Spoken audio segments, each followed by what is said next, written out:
Next topic ਹੈ ਆਪਣੇ ਕੋਲ other mode of nutrition in plants ਕਿ ਕਲੋਰੋਫਿਲ ਜਾਂ ਫੋਟੋਸਿੰਥੇਸਿਸ ਦੀ ਮਦਦ ਨਾਲ ਤਾਂ ਜਿਹੜਾ ਇੱਕ ਹੈ ਫੂਡ ਪ੍ਰਪੇਅਰ ਹੁੰਦਾ ਪਲਾਂਟਸ ਦੁਆਰਾ।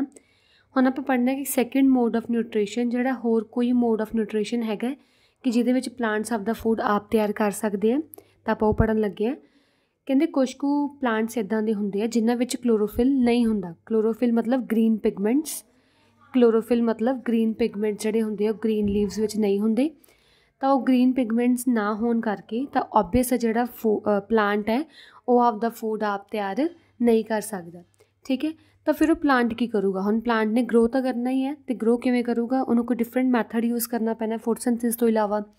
ਤਾਂ these plants obtain their food from plants and animals. ਤਾਂ ਇੱਦਾਂ ਦੇ ਪਲਾਂਟ ਜਿਹੜੇ ਆਪਦਾ ਫੂਡ ਆਪ ਤਿਆਰ ਨਹੀਂ ਕਰ ਸਕਦੇ, ਤਾਂ ਉਹ ਆਪਦਾ ਫੂਡ ਕੀ ਕਰਦੇ ਆ? ਕਿਸੇ ਹੋਰ ਪਲਾਂਟ ਜਾਂ ਕਿਸੇ ਹੋਰ ਐਨੀਮਲ ਤੋਂ ਲੈਂਦੇ ਆ। ਉੱਦਾਂ ਦੇ ਪਲਾਂਟਸ ਨੂੰ ਆਪਾਂ ਹੈਟਰੋਟ੍ਰੋਫਿਕ ਇਨ ਨੇਚਰ ਕਹਿੰਦੇ ਹਾਂ। ਹੈਟਰੋਟ੍ਰੋਫਿਕ ਮਤਲਬ the plants which do not make their own food but they depend upon another plants or animals for food.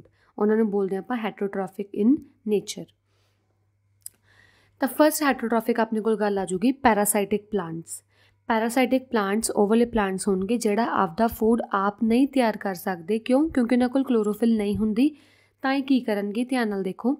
A parasitic plant is one that lives inside or outside other organism and derive their food from them. ਇਹ plant ਕੀ ਕਰਨਗੇ? ਕਿਸੇ ਵੀ ਮੰਨ ਲਓ ਇੱਕ plant ਹੈ, ਇਹ plant ਕਿਸੇ ਹੋਰ ਪਲਾਂਟ ਦੇ ਨਾਲ ਉਹਦੇ ਆਊਟਸਾਈਡ ਜਾਂ ਉਹਦੇ ਅੰਦਰ ਰਹਿ ਕੇ ਉਹਦੇ ਤੋਂ ਆਪਦਾ ਫੂਡ ਖਿੱਚੂਗਾ। ਠੀਕ ਹੈ, the plant non green which obtain their food from other organism is called parasite. ਆਹ ਵਾਲਾ ਪਲਾਂਟ ਜਿਹੜਾ ਨੋਨ ਗ੍ਰੀਨ ਹੈ, ਜਿਹਦੇ ਕੋਲ ਫੋਟੋਸਿੰਥੇਸਿਸ ਕਰਨ ਦਾ ਨਹੀਂ ਮੈਥਡ ਹੈਗਾ ਕਿਉਂਕਿ ਗ੍ਰੀਨ ਪਾਰਟ ਕਲੋਰੋਫਿਲ ਹੈ ਨਹੀਂਗਾ, ਤਾਂ ਇਹ ਵਾਲੇ ਪਲਾਂਟ ਨੂੰ ਆਪਾਂ ਬੋਲਾਂਗੇ ਪੈਰਾਸਾਈਟ। ਅਤੇ ਲਿਵਿੰਗ ਬੋਡੀ ਜਿਹਦੇ ਤੋਂ ਆਪਦਾ ਨਿਊਟ੍ਰੀਸ਼ਨ ਲੈ ਰਿਹਾ, ਜਿਹਦੇ ਤੋਂ ਆਪਦਾ ਫੂਡ ਲੈ ਰਿਹਾ, ਉਸ ਨੂੰ ਆਪਾਂ ਬੋਲਾਂਗੇ ਹੋਸਟ। ਠੀਕ ਹੈ, ਜਿਵੇਂ ਅਮਾਰਬਲ ਔਰ ਕਸਕਟਾ। ਅਮਾਰਬਲ ਅਤੇ ਕਸਕਟਾ ਇੱਦਾਂ ਹੀ ਇੱਕ ਪੈਰਾਸਾਈਟਿਕ ਪਲਾਂਟ ਹੈ ਜਿਹੜੇ ਕਿਸੇ ਹੋਰ ਦੀ ਬੋਡੀ ਨਾਲ ਰਹਿੰਦੇ ਹੈ ਅਤੇ ਆਪਦਾ ਫੂਡ ਉਹਨਾਂ ਤੋਂ ਲੈਂਦੇ ਹੈ। ਠੀਕ ਹੈ, it take ready-made food from the host through special type of roots called sucking roots. ਇਹ ਕੀ ਕਰਨਗੇ? ਜਿਹੜੇ ਪੈਰਾਸਾਈਟਿਕ ਪਲਾਂਟਸ ਹੋਣਗੇ ਨਾ, ਪੈਰਾਸਾਈਟਿਕ ਪਲਾਂਟਸ ਕੋਲ ਇੱਕ ਸਪੈਸ਼ਲ ਟਾਈਪ ਦੇ ਰੂਟਸ ਹੁੰਦੇ ਆ ਜਿਹਨੂੰ ਆਪਾਂ ਸਕਿੰਗ ਰੂਟਸ ਬੋਲਦੇ ਆ। ਤਾਂ ਇਹ ਕੀ ਕਰਨਗੇ? ਨਾਲ ਦੇ ਹੋਸਟ ਦੀ ਬੋਡੀ ਤੋਂ ਸਾਰੇ ਨਿਊਟ੍ਰੀਐਂਟਸ ਵਗੈਰਾ ਰੂਟਸ ਖਿੱਚ ਲੈਣਗੇ ਅਤੇ ਆਪਦਾ ਰੈਡੀਮੇਡ ਫੂਡ ਉਹਨਾਂ ਤੋਂ ਲੈ ਲੈਣਗੇ। ਠੀਕ ਹੈ, ਨੈਕਸਟ ਆ ਗਿਆ ਆਪਣੇ ਕੋਲ ਜਿਵੇਂ ਇੱਦਾਂ ਦੇ ਪਲਾਂਟਸ ਹੈ ਅਮਾਰਬਲ, ਕਸਕਟਾ ਪਲਾਂਟਸ। ਇਹ ਆਪਦਾ ਫੂਡ ਆਪ ਨਹੀਂ ਤਿਆਰ ਕਰਦੇ ਬਟ ਇਹ ਦੂਜੇ ਦੇ ਪਲਾਂਟਸ 'ਤੇ ਡਿਪੈਂਡ ਰਹਿੰਦੇ ਆਪਦਾ ਫੂਡ ਤਿਆਰ ਕਰਨ ਲਈ। ਤਾਂ ਇਹਨਾਂ ਨੂੰ ਆਪਾਂ ਬੋਲਦੇ ਹਾਂ ਪੈਰਾਸਾਈਟ ਪਲਾਂਟਸ, ਅਤੇ ਜਿਨ੍ਹਾਂ ਤੋਂ ਇਹ ਫੂਡ ਲੈਂਦੇ ਆ ਉਹ ਵਾਲੇ ਹੁੰਦੇ ਆ ਹੋਸਟ। ਨੈਕਸਟ ਆ ਗਿਆ ਆਪਣੇ ਕੋਲ ਇਨਸੈਕਟੀਵੋਰਸ ਪਲਾਂਟਸ। ਇਨਸੈਕਟੀਵੋਰਸ ਪਲਾਂਟਸ ਵੀ ਜਿਹੜੇ ਹੈਗੇ ਆ ਉਹ ਆਪਦਾ ਫੂਡ ਆਪ ਤਿਆਰ ਨਹੀਂ ਕਰ ਪਾਉਂਦੇ। ਤਾਂ ਇਹ ਕੀ ਕਰਦੇ ਆ? ਦੂਜੇ ਇਨਸੈਕਟਸ 'ਤੇ ਡਿਪੈਂਡ ਰਹਿੰਦੇ ਆ। ਜਦੋਂ ਹੀ ਮੰਨ ਲਓ ਪਲਾਂਟ ਦੇ ਉੱਪਰ ਇਨਸੈਕਟ ਆ ਕੇ ਬੈਠਦਾ ਨਾ, ਉਹ ਫਟਾਫਟ ਆਪਦੇ ਲੀਵਸ ਨੂੰ ਬੰਦ ਕਰ ਲੈਂਦੇ ਇੱਦਾਂ ਦੇ। ਜਦੋਂ ਹੀ ਇਹਨਾਂ ਦੀਆਂ ਲੀਵਸ ਉੱਪਰ ਇੱਦਾਂ ਪਲਾਂਟ ਉੱਪਰ ਐਨੀਮਲ ਆ ਕੇ ਕੋਈ ਵੀ ਇਨਸੈਕਟ ਆ ਕੇ ਬੈਠਦਾ, ਇਹ ਫਟਾਫਟ ਉਸ ਆਪਦੀ ਲੀਵਸ ਨੂੰ ਬੰਦ ਕਰ ਲੈਂਦੇ ਆ। ਲੀਵਸ ਨੂੰ ਬੰਦ ਕਰਕੇ ਉਹ ਇਨਸੈਕਟ ਨੂੰ ਖਾ ਜਾਂਦੇ ਆ। ਠੀਕ ਹੈ, these plants are green in colour. ਪਰ ਭਲਾ ਇਹ ਗ੍ਰੀਨ ਕਲਰ ਦੇ ਹੁੰਦੇ ਆ, ਇਹ ਪਲਾਂਟਸ ਗ੍ਰੀਨ ਕਲਰ ਦੇ ਹੁੰਦੇ ਆ, ਬਟ ਇਹਨਾਂ ਵਿੱਚ ਨਾਈਟ੍ਰੋਜਨ ਐਲੀਮੈਂਟਸ ਨਹੀਂ ਹੁੰਦੇ। ਕਿਉਂਕਿ ਮੇਨ ਅਗਰ ਪਲਾਂਟ ਗ੍ਰੀਨ ਕਲਰ ਦਾ ਹੈ, ਗ੍ਰੀਨ ਕਲਰ ਮੀਨਸ ਉਹਦੇ ਵਿੱਚ ਨਾਈਟ੍ਰੋਜਨ ਹੋਣਾ ਚਾਹੀਦਾ। ਜੇ ਨਾਈਟ੍ਰੋਜਨ ਹੋਊਗਾ ਤਾਂ ਹੀ ਉਹ ਆਪਦਾ ਫੂਡ ਆਪ ਤਿਆਰ ਕਰ ਸਕਦਾ, ਵਰਨਾ ਗ੍ਰੀਨ ਕਲਰ ਹੋਵੇ ਤਾਂ ਵੀ ਨਹੀਂ ਫੂਡ ਤਿਆਰ ਕਰੂਗਾ। ਠੀਕ ਹੈ, ਤਾਂ ਹੁਣ ਇਹਨਾਂ ਵਿੱਚ ਕੀ ਹੈ? ਗ੍ਰੀਨ ਕਲਰ ਤਾਂ ਹੁੰਦਾ ਪਰ ਨਾਈਟ੍ਰੋਜਨ ਨਹੀਂ ਹੁੰਦਾ, ਜਿਹਦੇ ਕਰਕੇ ਫੋਟੋਸਿੰਥੇਸਿਸ ਪ੍ਰੋਸੈਸ ਪੋਸੀਬਲ ਹੈ ਨਹੀਂਗਾ। ਫਿਰ ਕੀ ਕਰਦੇ ਆ? ਇਹ ਇਨਸੈਕਟਸ ਨੂੰ ਈਟ ਕਰਨਾ ਸ਼ੁਰੂ ਕਰ ਦਿੰਦੇ ਆ। ਤਾਂ ਇਹ ਇਨਸੈਕਟ ਨੂੰ ਈਟ ਕਰਦੇ ਆ, ਇਸੇ ਕਰਕੇ ਇਹਨਾਂ ਨੂੰ ਇਨਸੈਕਟੀਵੋਰਸ ਪਲਾਂਟਸ ਜਾਂ ਕਾਰਨੀਵੋਰਸ ਪਲਾਂਟਸ ਵੀ ਕਿਹਾ ਜਾਂਦਾ। ਠੀਕ ਹੈ, ਇਹਨਾਂ ਦੇ ਉੱਪਰ ਕੀ ਇੱਕ ਸਪੈਸ਼ਲ ਲੀਵਸ ਲੱਗੀਆਂ ਹੁੰਦੀਆਂ ਜਿਨ੍ਹਾਂ ਦੀ ਐਪੈਕਸ ਮਤਲਬ ਲਾਸਟ 'ਤੇ ਇੱਦਾਂ ਇੱਕ ਕੀ ਹੈ ਸਟਰਕਚਰ ਬਣੀ ਹੁੰਦੀ ਹੈ, ਇੱਕ ਬਾਹਰ ਓਪਨਿੰਗ ਆਈ ਹੁੰਦੀ ਹੈ। ਤਾਂ ਉਹ ਜਿਹੜੇ ਹੁੰਦੀ ਹੈ ਜਦੋਂ ਕੋਈ ਵੀ ਚੀਜ਼ ਆਉਂਦੀ ਉੱਪਰ ਆ ਕੇ ਬੈਠ ਜਾਂਦੀ, ਉਹ ਕਲੋਜ਼ ਹੋ ਜਾਂਦੀ ਹੈ। ਜਦੋਂ ਉਹ ਹੇਅਰ ਜੇ ਕਲੋਜ਼ ਹੋ ਜਾਂਦੇ ਆ ਤਾਂ ਜਿਹੜਾ ਇਨਸੈਕਟ ਉਹਦੇ ਅੰਦਰ ਆਇਆ ਹੁੰਦਾ ਉਹ ਇਨਸੈਕਟ ਨੂੰ ਉਹ ਕੀ ਹੈ ਡਾਈਜੈਸਟ ਕਰ ਲੈਂਦੇ। When an insect come in contact of the lid it get close and trap the insect. ਉਹੀ ਗੱਲ ਬਾਰ-ਬਾਰ ਕਹਿ ਰਿਹਾ ਕਿ ਜਦੋਂ ਇਨਸੈਕਟ ਉਹਦੇ ਲੀਫ 'ਤੇ ਆ ਕੇ ਬੈਠੂਗਾ, ਉਹ ਲੀਫ ਨੂੰ ਬੰਦ ਕਰ ਲੂਗਾ, ਫਿਰ ਜਿਹੜਾ ਵੀ ਇਨਸੈਕਟ ਅੰਦਰ ਬੈਠਾ ਹੋਊਗਾ ਉਹ ਇਨਸੈਕਟ ਨੂੰ ਡਾਈਜੈਸਟ ਕਰ ਲੈਣਗੇ। ਡਾਈਜੈਸਟ ਕਿਵੇਂ ਕਰਦੇ ਆ? The insect inside the pitcher is digested by digestive glands. ਇਹਨਾਂ ਪਲਾਂਟਸ ਦੇ ਉੱਪਰ ਜਿਵੇਂ ਫੋਰ ਐਗਜ਼ਾਮਪਲ ਇਹਦੀ ਹੈਗੀ ਹੈ pitcher plant.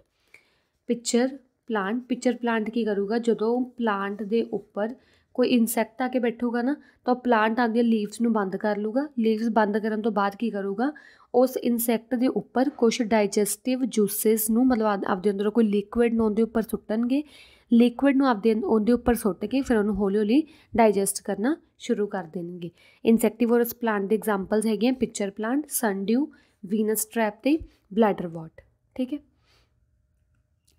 Since these can synthesize their own food but fulfill nitrogen deficiency by eating insect ਜਿਹੜੇ ਇਨਸੈਕਟੀਵੋਰਸ ਪਲਾਂਟ ਜਾਂ ਜਿਹੜੇ ਪਿਕਚਰ ਪਲਾਂਟ ਹੈ ਉਹਨਾਂ ਵਿੱਚ ਭਲਾ ਗ੍ਰੀਨ ਪਾਰਟ ਆਫ ਪਲਾਂਟ ਹੁੰਦਾ ਹੈ। ਗ੍ਰੀਨ ਪਾਰਟ ਆਫ ਪਲਾਂਟ ਹੋਣ ਕਰਕੇ ਉਹ ਆਪਦਾ ਫੂਡ ਆਪ ਤਿਆਰ ਵੀ ਕਰ ਲੈਂਦੇ ਹੈ ਬਟ ਉਹਨਾਂ ਵਿੱਚ ਨਾਈਟ੍ਰੋਜਨ ਦੀ ਥੋੜ੍ਹੀ ਜਿਹੀ ਉਹ ਹੁੰਦੀ ਹੈ ਕਮੀ ਹੁੰਦੀ ਹੈ। ਤਾਂ ਨਾਈਟ੍ਰੋਜਨ ਦੀ ਕਮੀ ਨੂੰ ਪੂਰਾ ਕਰਨ ਲਈ ਉਹਨਾਂ ਨੂੰ ਇਨਸੈਕਟ ਖਾਣੇ ਪੈਂਦੇ ਹੈ। ਜਦੋਂ ਇਨਸੈਕਟ ਖਾਂਦੇ ਆ ਫਿਰ ਨਾਈਟ੍ਰੋਜਨ ਦੀ ਕਮੀ ਪੂਰੀ ਹੋ ਜਾਂਦੀ ਹੈ। ਨਾਈਟ੍ਰੋਜਨ ਦੀ ਕਮੀ ਪੂਰੀ ਹੋਈ ਮਤਲਬ ਫੋਟੋਸਿੰਥੇਸਿਸ ਹੁਣ ਪ੍ਰੋਪਰਲੀ ਕਰ ਸਕਦੇ ਆ। ਤਾਂ ਇੱਦਾਂ ਦੇ ਆਪਾਂ ਪਲਾਂਟਸ ਨੂੰ ਪਾਰਸ਼ੀਅਲ ਹੈਟਰੋਟ੍ਰੋਫਸ ਵੀ ਬੋਲ ਸਕਦੇ ਹਾਂ। ਪਾਰਸ਼ੀਅਲ ਹੈਟਰੋਟ੍ਰੋਫ ਮਤਲਬ ਜਿਹੜਾ ਅੱਧਾ ਕੁ ਇਨਸੈਕਟ ਖਾਂਦੇ ਆ ਅਤੇ ਹਾਫ ਫੂਡ ਆਪਦਾ ਫੋਟੋਸਿੰਥੇਸਿਸ ਨਾਲ ਬਣਾ ਲੈਂਦੇ ਆ। ਨੈਕਸਟ ਆ ਗਿਆ ਆਪਣੇ ਕੋਲ ਸੈਪਰੋਫਾਈਟਿਕ ਪਲਾਂਟਸ। ਸੈਪਰੋਫਾਈਟਿਕ ਪਲਾਂਟਸ ਵੀ ਕਿਹੜੇ ਹੁੰਦੇ ਆ ਉੱਦਾਂ ਦੇ ਪਲਾਂਟਸ ਜਿਹੜਾ ਆਪਦਾ ਫੂਡ ਆਪ ਤਿਆਰ ਨਹੀਂ ਕਰ ਸਕਦੇ ਪਰ ਹੁਣ ਇਹ ਕੀ ਕਰਦੇ ਆ ਕਿਸੇ ਡੈਡ ਜਾਂ ਡਿਕੇਇੰਗ ਮੈਟਰ ਕੋਈ ਮੰਨ ਲਓ ਪਲਾਂਟ ਮਰਿਆ ਪਿਆ ਕੋਈ ਐਨੀਮਲ ਮਰਿਆ ਪਿਆ ਠੀਕ ਹੈ ਉਹ ਡੈਡ ਜਾਂ ਡਿਕੇਇੰਗ ਪਲਾਂਟ 'ਤੇ ਜਾ ਕੇ ਮਤਲਬ ਆਪਦਾ ਕੋਈ ਸਿਕਰੀਟ ਕਰਦੇ ਹੁੰਦੇ ਕੋਈ ਜੂਸ ਵਗੈਰਾ ਸਿਕਰੀਟ ਕਰਦੇ ਹੁੰਦੇ ਆ ਅਤੇ ਉੱਥੋਂ ਆਪਦਾ ਮਤਲਬ ਨਿਊਟ੍ਰੀਸ਼ਨ ਲੈਂਦੇ ਆ। ਇਹਨੂੰ ਬੋਲਦੇ ਆਪਾਂ ਸੈਪਰੋਫਾਈਟਿਕ ਪਲਾਂਟਸ। ਠੀਕ ਹੈ। The mode of nutrition in organisms take their nutrient from dead and decaying matter is called saprophytic nutrition. ਅਤੇ ਜਿਹੜੇ plants saprophytic mode of nutrition use ਕਰਦੇ ਆ ਉਹਨਾਂ ਪਲਾਂਟਸ ਨੂੰ ਆਪਾਂ ਬੋਲਦੇ ਹਾਂ ਸੈਪਰੋਟ੍ਰੋਪਸ। ਠੀਕ ਹੈ। ਜਿਵੇਂ ਫੰਜਾਈ ਜਿਵੇਂ ਕਿ ਮਸ਼ਰੂਮ ਇਹ ਨੋਨ ਗ੍ਰੀਨ ਪਲਾਂਟ ਹੈ। ਇਹ ਜਿਹੜਾ ਨੋਨ ਗ੍ਰੀਨ ਪਲਾਂਟ ਹੈ ਡੈਡ ਡਿਕੇਇੰਗ ਪਾਰਟ ਆਫ ਫੂਡ 'ਤੇ ਉੱਗਿਆ ਹੁੰਦਾ। ਜਦੋਂ ਡੈਡ ਡਿਕੇਇੰਗ ਮਤਲਬ ਖਰਾਬ ਜਿਹੇ ਪਾਰਟ ਆਫ ਫੂਡ 'ਤੇ ਉੱਗਦਾ ਉੱਥੋਂ ਸਾਰਾ ਆਪਦਾ ਮਤਲਬ ਕੀ ਹੈ ਉਹ ਲੈਣਾ ਸ਼ੁਰੂ ਕਰ ਦਿੰਦਾ ਹੈ ਨਿਊਟ੍ਰੀਐਂਟਸ ਲੈਣੀ ਸ਼ੁਰੂ ਕਰ ਦਿੰਦਾ। ਜਿਵੇਂ ਮੰਨ ਲਓ ਇੱਦਾਂ ਦੇ ਮਸ਼ਰੂਮ ਵਗੈਰਾ ਇਹ ਡੈਡ ਡਿਕੇਇੰਗ ਪਲਾਂਟ 'ਤੇ ਉੱਗਦੇ ਆ। ਜਾਂ ਤੁਸੀਂ ਕਦੇ ਵੇਖਿਆ ਹੋਊਗਾ ਬ੍ਰੈਡ ਦੇ ਉੱਪਰ ਗ੍ਰੀਨ ਆ ਜਾਂਦਾ ਉਹ ਵੀ ਕੀ ਹੁੰਦਾ ਮਤਲਬ ਇੱਕ ਫੰਜਾਈ ਵਗੈਰਾ ਉੱਗ ਜਾਂਦੀ ਜਿਹਦੇ ਵਿੱਚ ਕੀ ਉਹ ਆਪਦਾ ਫੂਡ ਉਸ ਖਰਾਬ ਬ੍ਰੈਡ ਤੋਂ ਲੈਂਦੇ ਹੁੰਦੇ ਆ। ਠੀਕ ਹੈ। ਨੈਕਸਟ ਆ ਗਿਆ ਆਪਣੇ ਕੋਲ ਸਿੰਬਾਇਟਿਕ plants.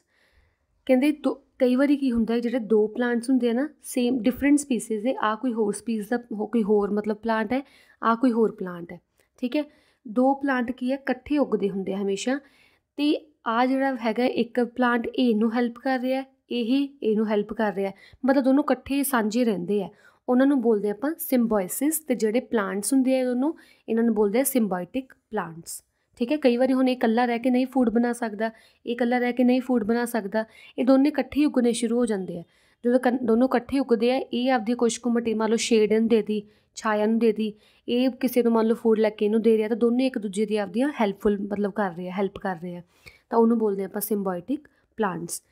The relationship in which two different organisms live together and share shelter nutrients is called symbiotic relationship।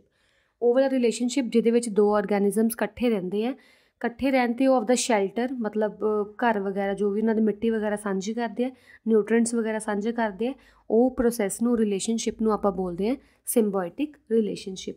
ਜਿਵੇਂ ਲਿਚਨਸ ਐਂਡ ਰਾਈਜ਼ੋਬੀਅਮ ਲਿਚਨ ਅਤੇ ਰਾਈਜ਼ੋਬੀਅਮ ਦੋ ਇੱਦਾਂ ਦੇ ਪਲਾਂਟ ਹੈ ਜੋ ਸਿੰਬਾਇਟਿਕ ਰਿਲੇਸ਼ਨਸ਼ਿਪ ਸ਼ੋਅ ਕਰਦੇ ਆ। Lichen is association with algae and fungus live together. Lichen ਕੀ ਹੁੰਦੇ ਆ ਲਿਚਨ ਐਲਗੇ ਅਤੇ ਫੰਗਸ ਨਾਲ ਆਹ ਵਾਲੀ ਚੀਜ਼ ਹੁੰਦੀ ਹੈ ਕੁਛ ਲਿਚਨ ਐਲਗੇਸ ਅਤੇ ਫੰਗਸ ਦੋਨਾਂ ਨਾਲ ਇਕੱਠੇ ਰਹਿੰਦੇ ਆ। ਫੰਗਸ ਕੀ ਕਰਦਾ ਉਹਨੂੰ ਸ਼ੈਲਟਰ ਪ੍ਰੋਵਾਈਡ ਕਰਦਾ ਵਾਟਰ ਪ੍ਰੋਵਾਈਡ ਕਰਦਾ ਅਤੇ ਮਿਨਰਲਸ ਅਤੇ ਜਿਹੜਾ ਐਲਗੇ ਹੈ ਉਹਨੂੰ ਕੀ ਕਰਦਾ ਫੂਡ ਦਿੰਦਾ ਕਿਉਂਕਿ ਐਲਗੇ ਆਪਦਾ ਫੂਡ ਆਪ ਤਿਆਰ ਕਰ ਪਾਉਂਦਾ ਅਤੇ ਐਲਗੇ ਉਹਨੂੰ ਫੂਡ ਦੇ ਦਿੰਦਾ ਫੰਗਸ ਨੂੰ ਅਤੇ ਜਿਹੜਾ ਫੰਗਸ ਹੈ ਉਹਨੂੰ ਉਹ ਸ਼ੈਲਟਰ ਵਾਟਰ ਵਗੈਰਾ ਦੇ ਦਿੰਦਾ ਅਤੇ ਪੂਰੀ ਮਿਊਚੁਅਲ ਅੰਡਰਸਟੈਂਡਿੰਗ ਨੂੰ ਬੋਲਦੇ ਆ ਲਿਚਨਸ। ਲਿਚਨ ਮਤਲਬ ਜਿਹਦੇ 'ਚ ਐਲਗੇ ਅਤੇ ਫੰਗਸ ਦੋਨੋਂ ਕੁਛ ਆ ਜਾਣਗੇ। ਨੈਕਸਟ ਆ ਗਿਆ replenishment of nutrients in soil. Replenishment of nutrients ਮਤਲਬ ਕਿ ਕਿਵੇਂ ਜਿਹੜੇ ਪਲਾਂਟਸ ਹੈ ਉਹ ਸੋਇਲ ਤੋਂ ਆਪਦੇ ਨਿਊਟ੍ਰੀਐਂਟਸ ਵਗੈਰਾ ਲੈਂਦੇ ਆ ਅਤੇ ਕਿਵੇਂ ਪਲਾਂਟ ਗਰੋ ਕਰਦੇ ਆ। Crops require a lot of nitrogen to make proteins. ਜਿਹੜਾ ਕ੍ਰੌਪ ਦੇ ਵਿੱਚ ਫੋਟੋਸਿੰਥੇਸਿਸ ਦਾ ਪ੍ਰੋਸੈਸ ਹੁੰਦਾ ਉਹ ਮੇਨਲੀ ਪਹਿਲਾ ਪਲਾਂਟ ਕੀ ਕਰਦਾ ਨਾਈਟ੍ਰੋਜਨ ਲੈਂਦਾ ਨਾਈਟ੍ਰੋਜਨ ਲੈ ਕੇ ਪ੍ਰੋਟੀਨਸ ਬਣਾਉਂਦਾ ਪ੍ਰੋਟੀਨਸ ਲੈਣ ਤੋਂ ਬਾਅਦ ਆਪਦਾ ਫੋਟੋਸਿੰਥੇਸਿਸ ਪ੍ਰੋਸੈਸ ਸਟਾਰਟ ਕਰਦਾ। After the harvest the soil become deficient of nitrogen.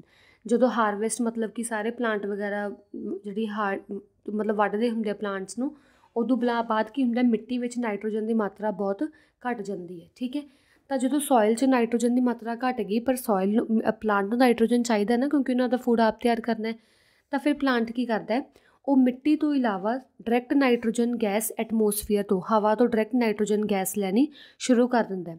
ਹੁਣ ਉਹ ਡਾਇਰੈਕਟ ਨਾਈਟ੍ਰੋਜਨ ਗੈਸ ਆਈ ਥੋੜ੍ਹੀ ਕਿ ਫਰੈਂਡ ਉਹਦੀ ਪਲਾਂਟ ਦੀ, ਤਾਂ ਉਹਦੇ ਕੋਲ ਗਈ ਤਾਂ ਉਹਨੂੰ ਫੂਡ ਬਣਾਤਾ, ਇੱਦਾਂ ਨਹੀਂ ਹੁੰਦਾ। ਹੁਣ ਉਹ ਨਾਈਟ੍ਰੋਜਨ ਗੈਸ ਕਿਵੇਂ ਲਊਗਾ ਐਟਮੋਸਫੀਅਰ ਏਅਰ ਵਿੱਚੋਂ, ਤਾਂ ਉਹ ਨਾਈਟ੍ਰੋਜਨ ਗੈਸ ਲੈਣ ਲਈ ਰਾਈਜ਼ੋਬੀਅਮ ਨਾਮ ਦਾ ਬੈਕਟੀਰੀਆ ਹੁੰਦਾ।